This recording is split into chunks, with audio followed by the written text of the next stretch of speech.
प्रधानमंत्री नरेंद्र मोदी ने कहा, भारत अपनी ताकत से बनेगा वैश्विक निर्माण केंद्र। आत्मनिर्भर भारत सिर्फ प्रतियोगिता नहीं बल्कि क्षमता है।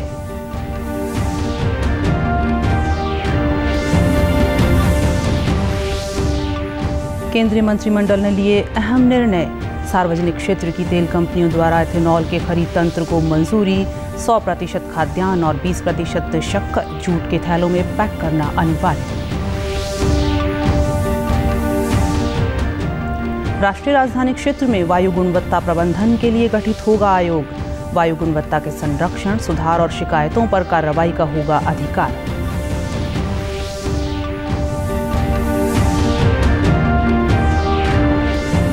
और ICMR का अध्ययन बुजुर्गों में प्रतिरोधक क्षमता को बढ़ाता है। BCG का टीका कोरोना वायरस से लड़ने में होगा सहायक। नमस्कार, मैं रूपम अहलावत। अब समाचार विस्तार से। प्रधानमंत्री नरेंद्र मोदी ने कहा कि कोरोना महामारी से जारी जंग का मूल्यांकन इस बात से होना चाहिए कि हम कितने जीवन को बचाने में सक्षम हैं। एक निजी अखबार को दिए साक्षात्कार में प्रधानमंत्री ने कहा कि भारत अपनी ताकत से वैश्विक निर्माण केंद्र बनेगा। प्रधानमंत्री ने कहा कि आत्मनिर्भर भारत सिर्फ प्रतियोगिता के बारे में नहीं बल्कि क्षमता के बारे में है। प्रधानमंत्री ने कहा कि 80 करोड़ लोगों को 8 महीने तक मुफ्त अनाज और दाल देने की योजना का मानव इतिहास में कोई जोड़ नहीं है। उन्होंने कहा कि कोरोना के खिलाफ लड़ाई में हमारी मौजूदा स्थिति के अवलोकन की ज़रूरत है। कई अन्य विकसित देशों के मुकाबले भारत में मृत्यु दर काफ़ी कम है। प्रधानमंत्री ने कहा कि महामारी का सामना करने के लिए भारत में पूर्व नियोजित चरणबद्ध सरकारी और सामाजिक पहल के साथ कदम उठाए गए हैं। उन्होंने कहा कि ये वक्त जश्न मनाने का नहीं, संक्रमण के मामले को कम करने की कोशिशों का है। साथ ही प्रधानमंत्री ने कहा कि ये महामारी के खिलाफ अपनी लड़ाई तेज करने और व्यवहार में बदलाव लाने का वक्त है। प्रधानमंत्री की अध्यक्षता में हुई कैबिनेट की बैठक में कई अहम निर्णय लिए गए। मंत्रिमंडल द्वारा लिए गए निर्णयों के तहत सार्वजनिक क्षेत्र की तेल कंपनियों द्वारा इथेनॉल की खरीद के लिए तंत्र को मंजूरी दी गई। दरअसल तेल कंपनियों के लिए इथेनॉल की कीमतों में संशोधन किया गया है। कैबिनेट ने जूट सामग्री में अनिवार्य पैकिंग के विस्तार को भी मंजूरी दी है। अब 100% खाद्यान्न और 20% शक्कर जूट के थैलों में पैक किया जाना अनिवार्य कर दिया गया है। उसकी प्राइस रहेगी 57 रुपीज़ 61 पैसा, 57 रुपये 61 पैसे। और सी हेवी की कीमत रहेगी 45 रुपये 69 पैसा। पहले एक ही रेट होता था इथेनॉल को, लेकिन इथेनॉल चूंकि अलग अलग मोलासिस से बनता है या शुगर से भी बनता है, तो इसलिए जिस प्रक्रिया से बने हैं उसके आधार पर कीमत देने का काम मोदी सरकार ने शुरू किया।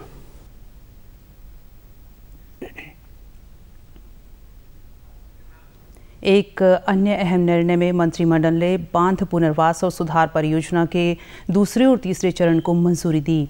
736 बांधों की सुरक्षा और परिचालन को बेहतर बनाने को लेकर इस योजना को अहम माना जा रहा है।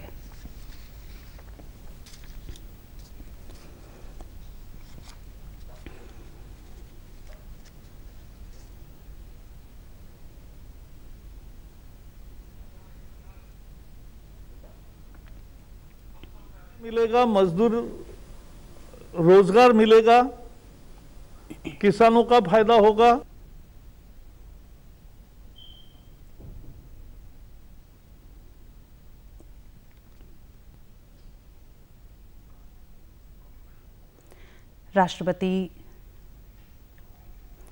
राष्ट्रपति रामनाथ कोविंद ने राष्ट्रीय राजधानी क्षेत्र और आसपास के इलाकों में वायु गुणवत्ता प्रबंधन के लिए एक आयोग गठित करने संबंधी अध्यादेश पर हस्ताक्षर कर दिए हैं।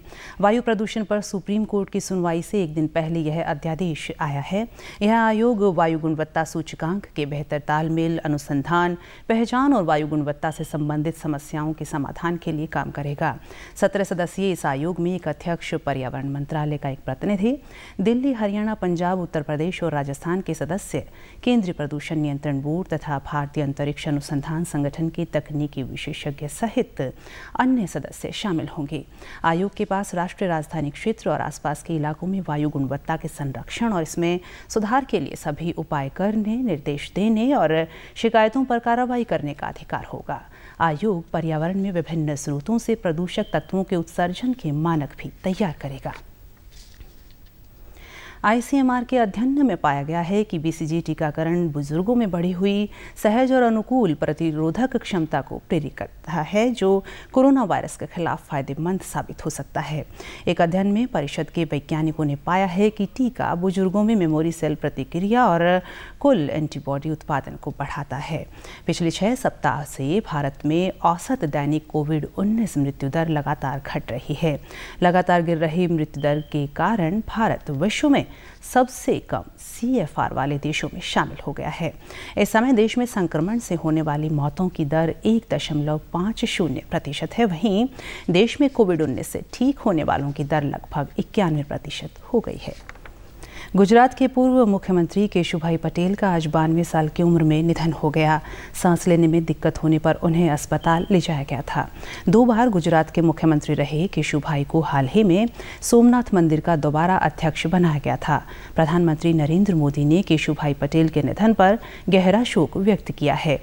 अपने संबोधन में प्रधानमंत्री ने उन्हें उत्कृष्ट नेता बताते हुए कहा कि केशुभाई पटेल ने समाज के हर वर्ग की देखभाल की है। धरती का एक महान सबूत हम सभी से बहुत दूर चला गया है। हम सभी के प्रिय श्रद्धेय केशुभाई पटेल जी, उनके निधन के समाचार मैं कल्पना ही नहीं कर सकता हूं। मैं बहुत दुखी हूं, बहुत स्तब्ध हूं। केशुभाई का जाना मेरे लिए किसी पिता तुल्य के जाने की तरह है। उनका निधन मेरे लिए ऐसी क्षति है जो कभी पूरी नहीं हो पाएगी। जिला फतेहाबाद के किसान पराली प्रबंधन के लिए जागरूक हो रहे हैं।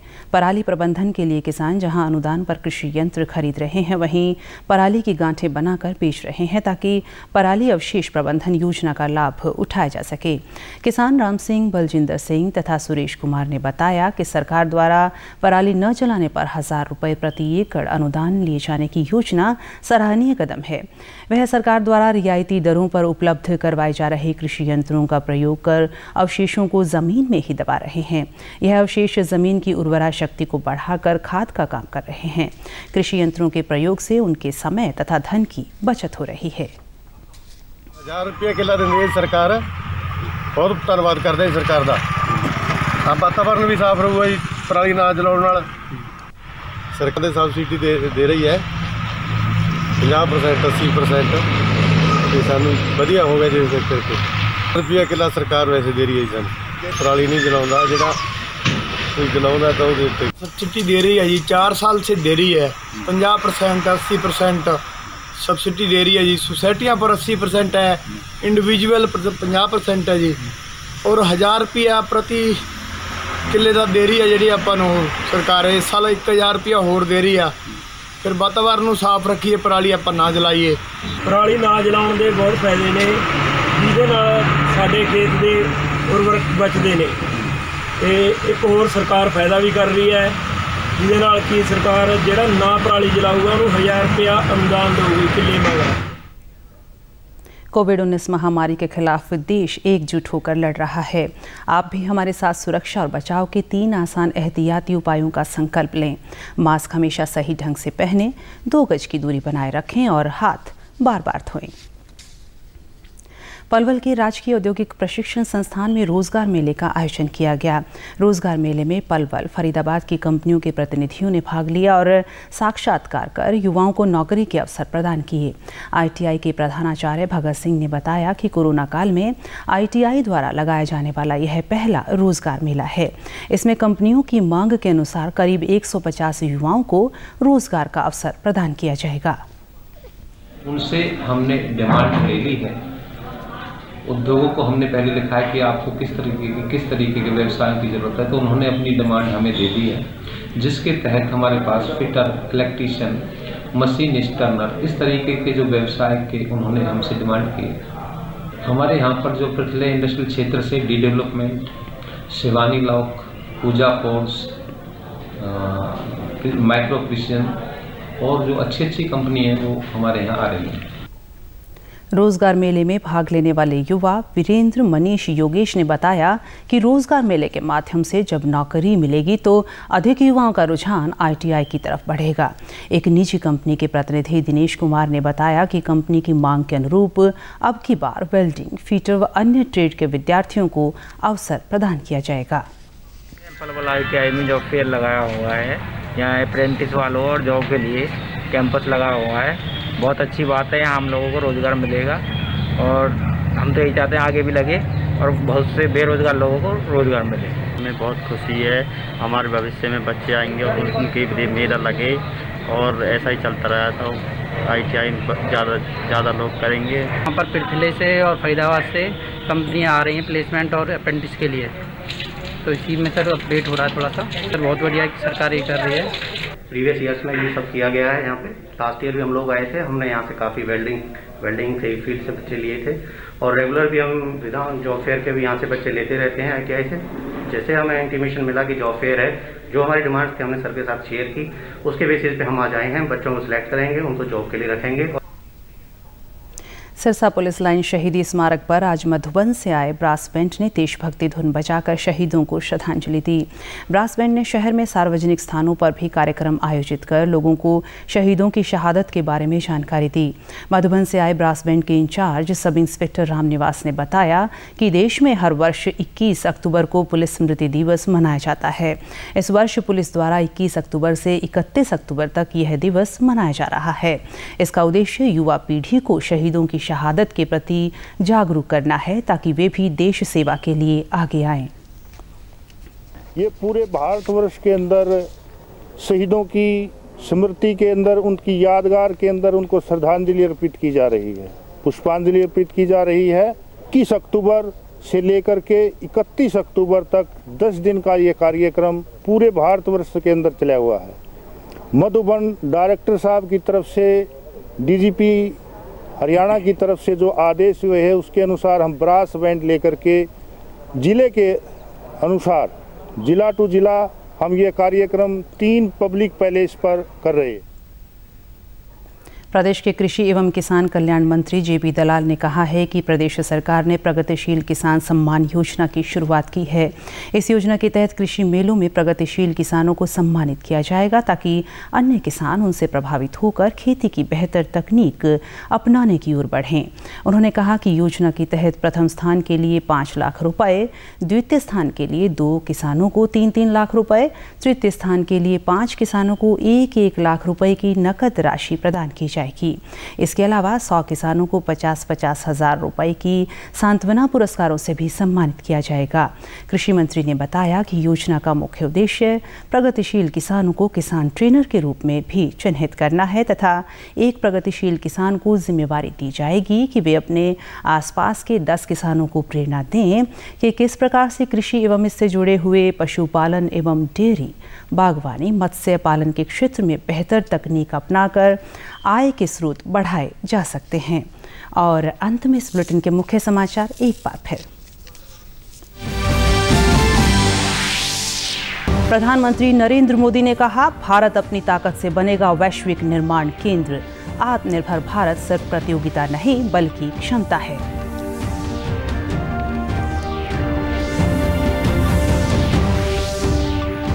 केंद्रीय मंत्रिमंडल ने लिए अहम निर्णय, सार्वजनिक क्षेत्र की तेल कंपनियों द्वारा एथेनॉल के खरीद तंत्र को मंजूरी। 100% खाद्यान्न और 20% शक्कर जूट के थैलों में पैक करना अनिवार्य। राष्ट्रीय राजधानी क्षेत्र में वायु गुणवत्ता प्रबंधन के लिए गठित होगा आयोग। वायु गुणवत्ता के संरक्षण, सुधार और शिकायतों पर कार्रवाई का होगा अधिकार।